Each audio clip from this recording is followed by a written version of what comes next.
साथियों, आप सभी का स्वागत है आपके अपने चैनल राय सॉल्यूशन में। आज हम लोग देखने वाले हैं बिहार डीएलएड एंट्रेंस एग्जाम 2025 के लिए वेरी वेरी इंपॉर्टेंट है जीके जीएस है, ठीक है। और ये सब जितने भी लेकर के आए हैं जीके जीएस ये इस वीडियो में, वो टोटल के टोटल पीवाईक्यू यानी क्वेश्चन ऑलरेडी पहले पूछे जा चुके हैं, ठीक है। और ऐसे ही क्वेश्चन आपको देखने को मिलने वाले हैं।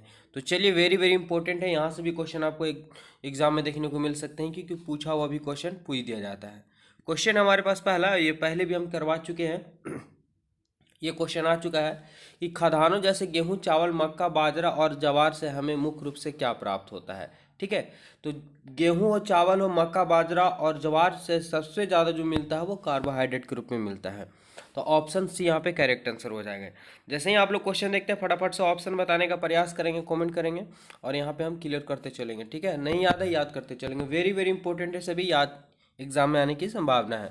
क्वेश्चन है, दूध का पीएच मान क्या होगा। देखिए, दूध और दूध का, नींबू का और रक्त का हमेशा लगभग पूछा ही जाता है, याद रखेंगे, ठीक है। क्या होगा कि दूध का पीएच मान 6.6 होता है। रक्त का अगर बात कर ले, ठीक है, रक्त का अगर हम बात कर ले तो 7.4 होता है, याद रखेंगे, ठीक है। ऑप्शन की बात करें, यहाँ बी करेक्ट आंसर। अगला 3 नंबर सवाल क्या दिया हुआ है कि तत्व मैग्नीशियम सल्फर के साथ अभिक्रिया करके कौन सा बंधन बनाते हैं, कौन सा बंधन बनाते हैं। यहाँ पे ध्यान समझेगा कि तत्व मैग्नीशियम सल्फर के साथ, ठीक है, मैग्नीशियम जो है किसके साथ, सल्फर के साथ अभिक्रिया करके कौन सा बंधन बनाते हैं, ठीक है। तो आप लोग सुने होंगे MgS2 होता है, यानी कहने का मतलब मैग्नीशियम की 2 संयोजकता है जो सल्फर के पास चल जाता है और सल्फर का संयोजकता 1 होता है जो यहाँ चले आता है। यानी इसमें क्या करते हैं, तो आयनों का आदान प्रदान करता है, ठीक है। इसलिए क्या बन जाता है, आयनिक बंधन बन जाता है। ऑप्शन की बात करें तो ऑप्शन यहाँ पे क्या हो जाएंगे, तो ए करेक्ट आंसर हो जाएगा क्योंकि MgS2 है, यानी इस प्लस होता है और ये क्या होता है, माइनस की, आयनों का यहाँ पे आदान प्रदान हुआ है। आगे देखिए, 4 नंबर सवाल है कि घर का रोशनदान, ठीक है, घर का जो रोशनदान छत के काफी निकट दिया जाता है, आखिर क्यों। तो ये कहने का मतलब कि छत होता है तो रोशनदान यानी जहाँ से धूप आने की संभावना है या जहाँ से रोशनी आने की संभावना है, तो वो काफी निकट दिया जाता है, आखिर ऐसा क्यों।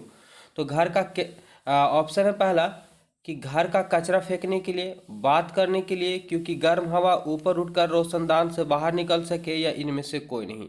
4 नंबर सवाल का आंसर। तो आपको ऐसे ही पता चल होगा कि घर का जो रोशनदान छत के काफ़ी निकट दिया जाता है क्योंकि गर्म हवा ऊपर उठ करके रोशनदान से बाहर निकल जाए, इसलिए दिया जाता है। ऑप्शन सी करेक्ट आंसर हो जाएंगे।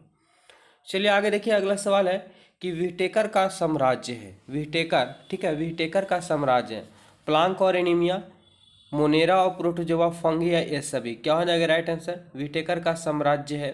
5 नंबर सवाल का आंसर, तो ये सभी हो जाएंगे। विटेकर का साम्राज्य, Planck, anaemia, Monera, protozoa, fungi, सभी के सभी, ऑप्शन डी हो जाएंगे।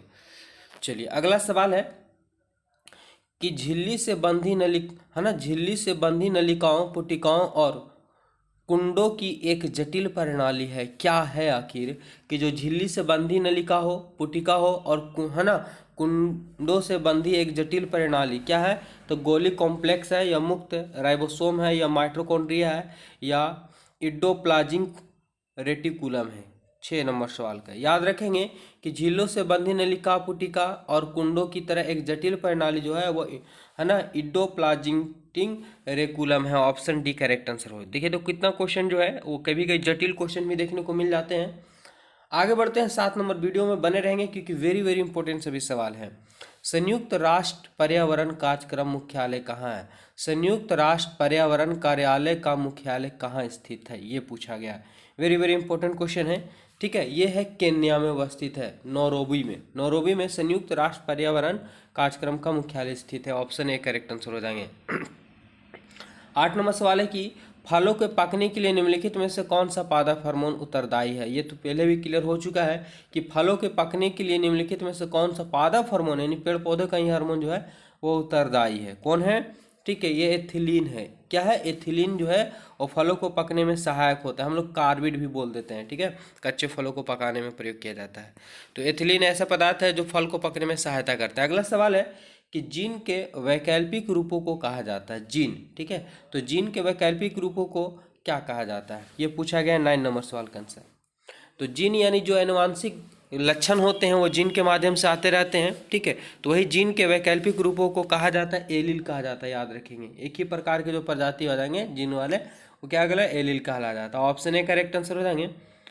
अगला सवाल, किसी भ्रमणशील वस्तु की चाल जो दिया हुआ 0.06 मीटर प्रति सेकेंड है, यह चाल निम्नलिखित में से किसके बराबर है। अब यहाँ पे आप सिंपल सा क्वेश्चन देख रहे होंगे, कुछ किया नहीं गया है, ये मीटर प्रति सेकेंड में है और यहाँ किलोमीटर प्रति सेकेंड में दिया गया है, तो आपको चेंज करने की जरूरत है बस।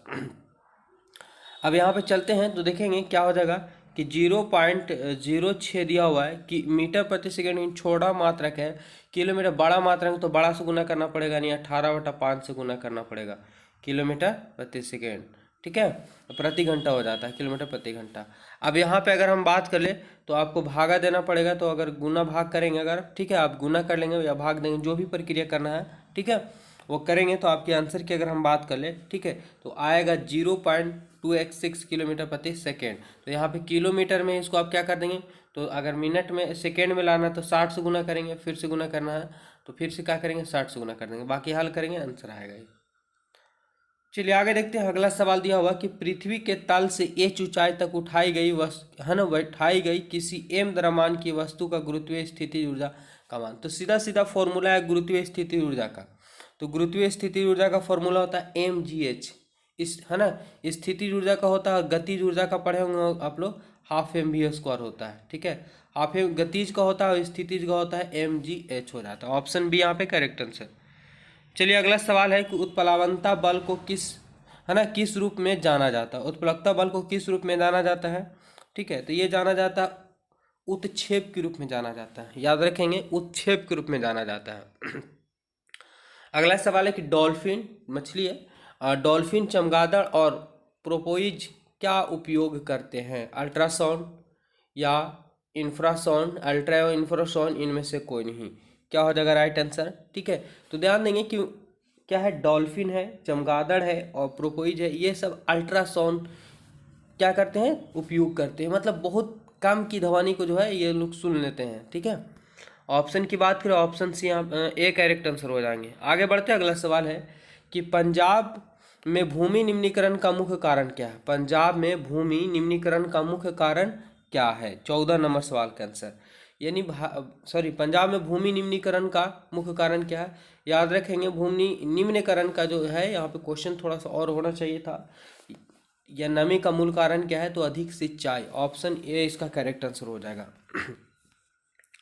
चलिए आगे देखते हैं। अगला सवाल है 15 नंबर क्वेश्चन पूछा गया था कि कोयले से चलने वाली बिजली संयंत्र में किसके उत्सर्जन को नियंत्रित करने के लिए हाइड्रोस्टेटिक है ना, हाइड्रोस्टेटिक प्रिसिपेंडर स्थापित किए जाते हैं। ध्यान समझना हो क्या बोल रहा है कि कोयले से चलने वाली बिजली संयंत्र में किसके उत्सर्जन को नियंत्रित करने के लिए इलेक्ट्रोस्टैटिक प्रिसिपेंड है ना, प्रिसिपिटेटर स्थापित किए जाते हैं, ठीक है। राइट आंसर की बात करें ये था SPM। तो देखिए कुछ क्वेश्चन ऐसे थे जो आपको माइंड से यानी लग रहा है कि बुक से दिया ही नहीं गया है, लेकिन NCERT आप पढ़ेंगे तो बिल्कुल क्लियर हो जाएगा और वहीं से क्वेश्चन देखने को मिल रहा है अधिकतर।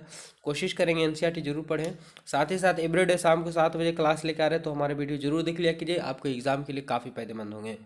अगला सवाल है कि मानव वन्य जीव अभ्यारण्य भारत के किस राज्य में स्थित है। यहाँ पे क्या है, मानस है, याद रखेंगे मानस वन्य जीव अभ्यारण्य कहाँ स्थित है, ठीक है, ये स्थित है असम में, कहाँ, असम में स्थित है मानव वन्य जीव अभ्यारण्य। आगे देखते हैं अगला, इनमें से कौन पर्यावरण प्रदूषण का कारण बनता है, तो ये आप सिंपल सी बात है, आप पढ़ के ऑप्शन दे करके मार सकते हैं। बायोमास है, सौर ऊर्जा है, कोयला है, हवा है, ठीक है, तो क्या हो जाएगा, कोयला से सबसे ज़्यादा मात्रा में जहरीली गैस निकलती है, कार्बन मोनोऑक्साइड, कार्बन डाइऑक्साइड, तो ये सब पर्यावरण का मुख्य प्रदूषण होते हैं।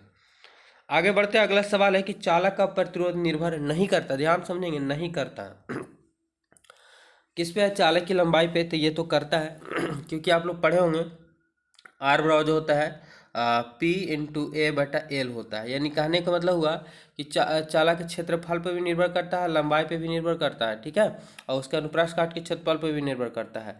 तो किस पे निर्भर नहीं करता है, तो पहला क्या होगा, चालक की लंबाई पे, तो लंबाई पे निर्भर करता है।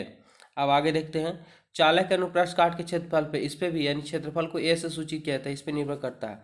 चालक के ताप पे, इस पे भी निर्भर करता है, ठीक है। तो चालक में प्रवाहित विद्युत धारा, तो यहाँ पे धारा आई का मान कहीं पे नजर नहीं आ रहा होगा, तो चालक में प्रवाहित विद्युत धारा पे निर्भर नहीं करता, ऑप्शन डी यहाँ पे करेक्ट आंसर हो जाएंगे। चलिए 19 नंबर सवाल क्या दिया हुआ है कि बिजली की घंटी विद्युत धारा के किस प्रभाव पर कार्य करती है। क्या दिया हुआ कि बिजली की घंटी जो है विद्युत धारा के किस प्रभाव पर कार्य करती है, 19 नंबर सवाल। तो याद रखेंगे कि बिजली की जो घंटी होती है वो चुंबकीय प्रभाव पर कार्य करती है। कैसा? चुंबकीय प्रभाव पर कार्य करती है। ऑप्शन यहाँ पे सी करेक्ट आंसर हो जाएंगे। आगे देखते हैं, एक सवाल और है जो साइंस का क्वेश्चन पूछे गए थे, इसके बाद जीके जीएस हम लोग यानी सोशल साइंस को हम लोग देखेंगे। श्वेत प्रकाश जब प्रिज्म से होकर गुजरता है तो जो रंग सबसे अधिक विचलित होती है वह है। तो सिंपल सी बात है कि सूर्य के प्रकाश में 7 रंग होते हैं, जब प्रिज्म से गुजरता है तो क्या होता है, 7 रंग बिखरता है, लेकिन सबसे ज़्यादा जो बिखर जाता है रंग वो कौन सा कलर का होता है, ये क्वेश्चन पूछा गया। याद रखेंगे बैगनी का सबसे ज़्यादा विचलित होता है, लाल का सबसे कम होता है, क्योंकि लाल रंग का तरंगदैर्ध्य सबसे अधिक होता है। अब यहाँ से हम लोग चल देते हैं सामान्य अध्ययन की ओर, जो आपको देखने को मिलेंगे कैसा क्वेश्चन पूछा गया था। प्रथम विश्व युद्ध कब आरंभ हुआ था, ये सबको पता होगा लगभग, ठीक है। प्रथम विश्व युद्ध हुआ था 1914 ईस्वी में, चला था क्या 1918 ईस्वी तक।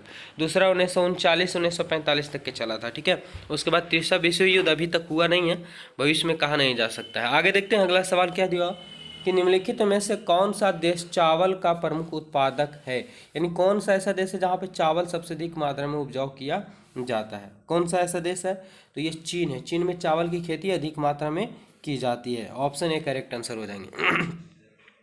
23 नंबर सवाल है कि किस रेशो को उगाने के लिए पाले से मुक्त है ना दिनों की आवश्यकता होती है। ध्यान समझेंगे, किस रेशो को उगाने के लिए पाले से मुक्त, ठीक है, पाले से मुक्त दिनों की आवश्यकता होती है। पाले मतलब ठंडे से मुक्त दिनों की आवश्यकता होती है। क्या होगा राइट आंसर, याद रखेंगे कपास।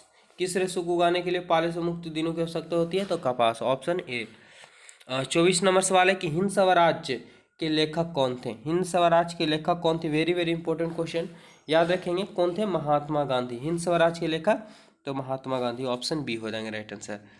चलिए आगे देखते हैं, यूरोप में कागज बनाने का पहला कारखाना कहाँ खोला गया था। यूरोप में, तो यूरोप में कागज बनाने का पहला जो कारखाना खोला गया था वो कहाँ खोला गया था, रूस में।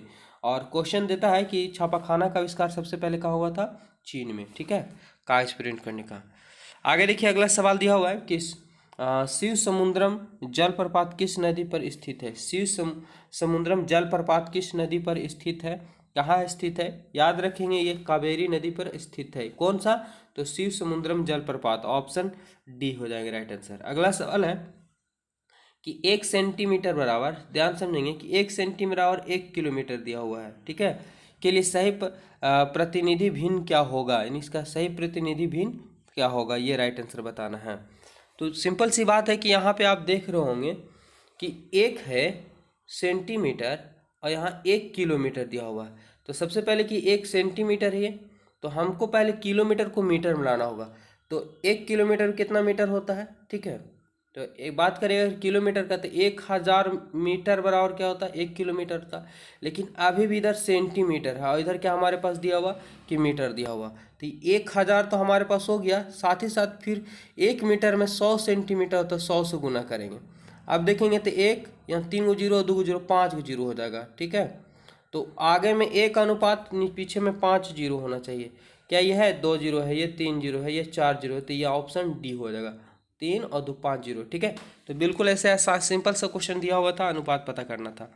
आगे दिया हुआ कि झारखंड, छत्तीसगढ़ और मध्य प्रदेश राज्य खनिजों और भंडारण में समृद्ध है। यानी झारखंड हो या छत्तीसगढ़ हो या मध्य प्रदेश, कौन सा ऐसा खनिज वहाँ ज़्यादा मात्रा में निकलता है, ये पूछा गया। 28 नंबर सवाल का आंसर याद रखेंगे। तो झारखंड जैसे ही नाम आएगा तो आपको मन में ख्याल आएगा कि कोयला का यहाँ ज़्यादा उत्पादन होता है, option A right answer.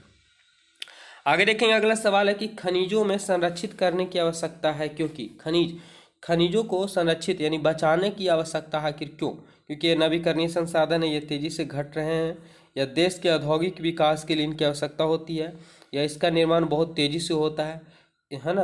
Option 2 या 3 क्या होंगे राइट आंसर, ये बताना। 29 नंबर सवाल का आंसर क्या होंगे। तो देखिए 29 नंबर सवाल के आंसर की अगर हम बात करें तो खनिजों क्यों संरक्षित करना आवश्यक है, क्योंकि इनका तेजी से क्या हो रहा है, घट रहा है।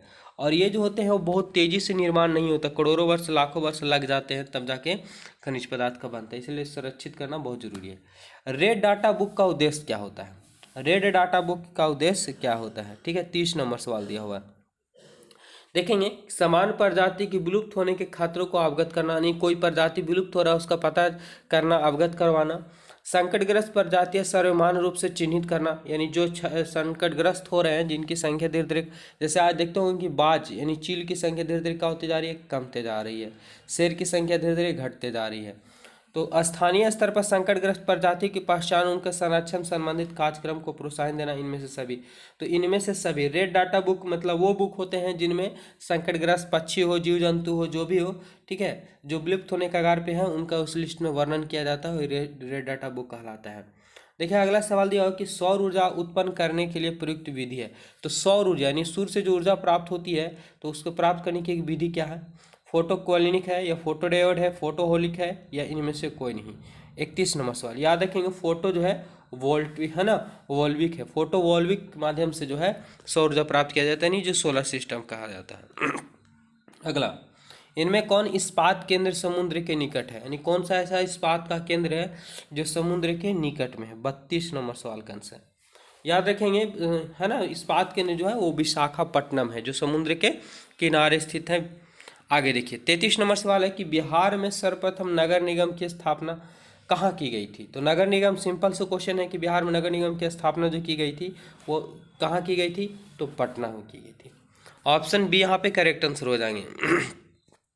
अगला सवाल है कि किस देश में ओलंपिक खेल का विरोध नस्ल पर आधारित था। किस खेल में ओलंपिक खेल का विरोध नस्ल पर आधारित था। 34 नंबर सवाल का आंसर, ठीक है, ये कहा था Mexico, Mexico. Option B right answer हो जाएंगे।